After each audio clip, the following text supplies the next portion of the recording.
והשיב קולות של תקווה.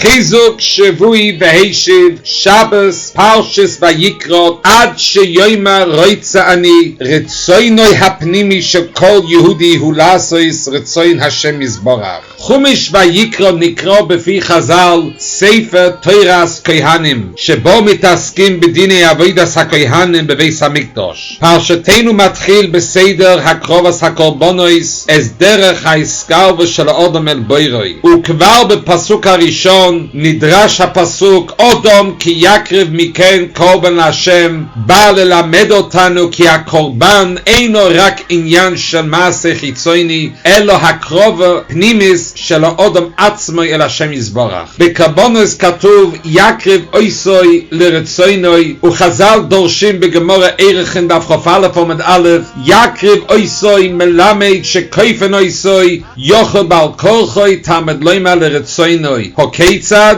כיפן אויסוי עד שיאמר רוצה אני. ומכאן לומדים רבותינו זכרם לברכה כי בכל יהודי ויהודי טמון רצון פנימי לעשות רצון קונו, אף אם בחוץ נדמה כי אינו חפץ בכך. הרצון הזה שהוא עצם מהות נשמתו אינו מתבטל לעולם, אלא יש רק לגלותו ולמשכו מן העלם אל הגילוי. לכאורה המושג שאחרי הכפייה הוא אומר רוצה אני אינו מובן בכלל, כי הרצון נראה שרק מגיע אחרי הכפייה, ואם כן הוא אינו רצון אמיתי, אלא מובא בספרי חסידות יסוד גדול שבכל יהודי ויהודי טמון ניצוץ אלוקי, חלק אלוקה ממעל ממש, כמו שכתוב בתניא פרק בייז, נשמתו שייכת בטבעה לעבודת השם, אלא שהיצר הורו והעולם הגשמי עלולים להסתיר את הרצון הזה ולכסותו בערפל. אבל ברגע שתחפוץ הנשמה לפרוץ את מחיצות הגוף, מיד תצא לאור כמאמר הכתוב נפשי הביסיכו בלילה אף רוחי בקרבי השחרקו. וזהו עומק העניין עד שיאמר רוצה אני. אין זו כפייה חיצונית חלילה, אלא גילוי של הרצון האמיתי שטמון בתוכו של כל יהודי ויהודי. ברגע שמסירים את ההסתרה, הרצון האמיתי נחשף ומאיר. עניין הבאות קורבנות מבטא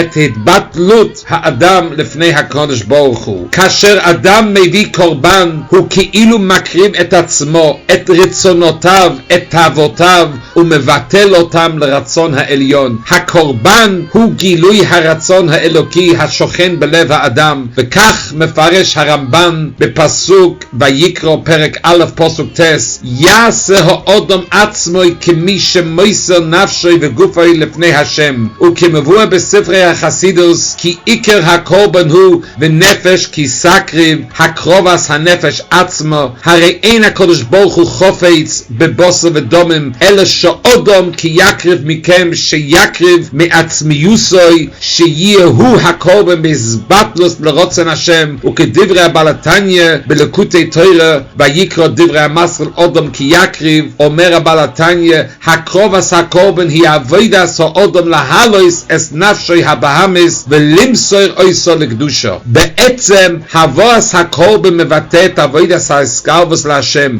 גילוי הרצון האמיתי שטמון בכל יהודי. לרצונכם תזבחו פירושו שאין זו כפייה חיצונית, אלא הבאת הרצון הפנימי לידי גילוי. בעומק הדברים כל יהודי הוא כבר מלא ברצון להשם, רק שצריך לגלותו ולהוציאו אל הפועל. וכאשר מאירים עליו באור של תורה וחסידות, הרי הוא עומד לפני השם ואומר רוצה אני מתוך פנימיוס נפשוי. הבעל שם טוב הקדוש לימד אותנו להסתכל על כל יהודי בעין טובה, לראות את הנשמה הטהורה שבו ולא להירתע מהקליפות החיצוניות. וכמאמר הבעל שם טוב, כל יהודי בתוכו מלא רצון ואהבה להשם יזברך, אלא שצריך לעוררו, כמו שכתוב בספר התניא פרק י"ח, כי גם היהודי הרחוק ביותר בעת מבחן של מסירות נפש מגלה לפתע